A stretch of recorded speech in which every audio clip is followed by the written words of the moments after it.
ପିଲାମାନେ ମୁଁ ତୁମକୁ ଆଜି ମଧୁବାବୁଙ୍କ କଥା କହିବିନି କି ଏଡିସନଙ୍କ କଥା କହିବିନି। ମୁଁ ଆଜି ଗୋଟେ ଛୋଟ ଗଳ୍ପଟେ ତମକୁ କହିବି। ଗୋଟେ ଚିତ୍ରକାର ଥିଲା। ଚିତ୍ରକାର ଅର୍ଥ କଣ? ଯିଏ ଚିତ୍ର କରେ।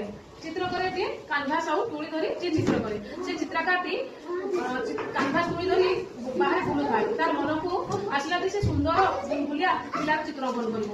ସେ ସୁନ୍ଦର ବୁଲବୁଲିଆ ପିଲାଟା ସେ କୋଉଠୁ ପାଇବ? ବହୁତ ଖୋଜିଲା, ବହୁତ ବୁଲିଲା, ବହୁତ ଖୋଜି ସେ ଗୋଟେ ଗଛ ମୂଳରେ ଦେଖିଲା ଗୋଟେ ସୁନ୍ଦର ବୁଲବୁଲିଆ ପିଲାଟିଏ ବସିଛି ଆଉ ଆପୁଲ ଗଛରୁ ଆପୁଲ ତୋଳି ଖାଉଛି। ତେଣୁ ସିଏ ଦେଖିକି ସେ ପିଲା ପାଖକୁ ଗଲା ଆଉ ସେ ପିଲାର ତାର କାନଭାସ ଆଉ ତୁଳିରେ ଗୋଟେ ସେ ବୁଲବୁଲିଆ ସୁନ୍ଦର ସେ ପିଲାର ଚିତ୍ର ଅଙ୍କନଟେ କଲା।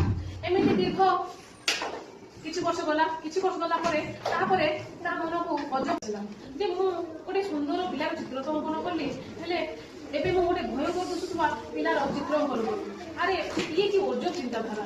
ସେ ସବୁଠାରୁ ଭୟଙ୍କର ଆଉ ସବୁଠାରୁ ଅସୁନ୍ଦରିଆ ଅପଛନିଆ ପିଲା ମୁଁ କୋଉଠୁ ପାଇଲି?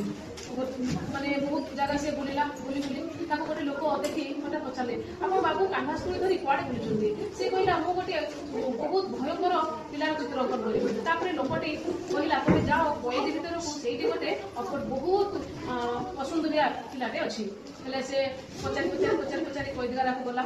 ସେଇଠି ଝରକା ପାଖରେ ଠିଆ ହେଲା। ସେ ବାବୁଙ୍କୁ କହିଲା, ମତେ ସହଯୋଗ କରିବେ? ନା କଣ ସହଯୋଗ କରିବି? ନା ତମେ ସେଇଠି ଧୀରେ ସ୍ଥିର ଭାବେ ଛିଡା ହବ, ମୁଁ ତମର ଚିତ୍ର ଅଙ୍କନ କରିବି। ଧୀରେ ସ୍ଥିର ଠିଆ ହେଲା। ଚିତ୍ରକାରଟି ଚିତ୍ର ଆଙ୍କି ବାହାରକୁ ଧନ୍ୟବାଦ ଦେଇ ବାହାରିଲା। ସେତେବେଳେ ସେ ବାବୁଟେ, ଅଙ୍କଲ ତମେ ସେଇ ଚିତ୍ରକାର ନା? ଯେତେବେଳେ ମୁଁ ଛୋଟ ଥିଲି ତମେ ମୋରି ଆପୁଲ ଖାଉଥିଲେ, ମୋରି ଚିତ୍ର ଅଙ୍କନ କରିଥିଲ? ସେ ଚିତ୍ରକାରଟା ଆବାଗ ହେଇକି ତାକୁ ଚାହିଁ ରହିଲା। ଆଶ୍ଚର୍ଯ୍ୟ ହେଇଗଲା। ଗୋଲ ହୋଇ ସେ ପିଲାକୁ ଅନେଇଲା। ଅତି ସୁନ୍ଦର ବୁଲବୁଲିଆ ପିଲାଟେ 20 ବର୍ଷ ପରେ ଏଇଠିରେ ସୂର୍ଯ୍ୟ କାଟୁଛି।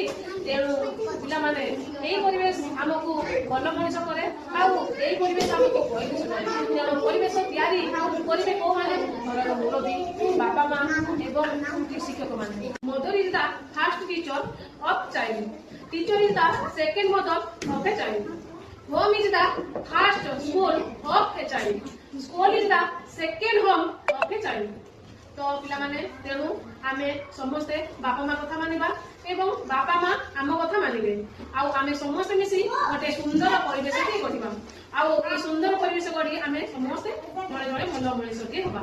तेणु पिलामाने तुम मानकु ए गपटे कहली, तमे माने ए गपरु कोन शिखिलो? जड़े जड़े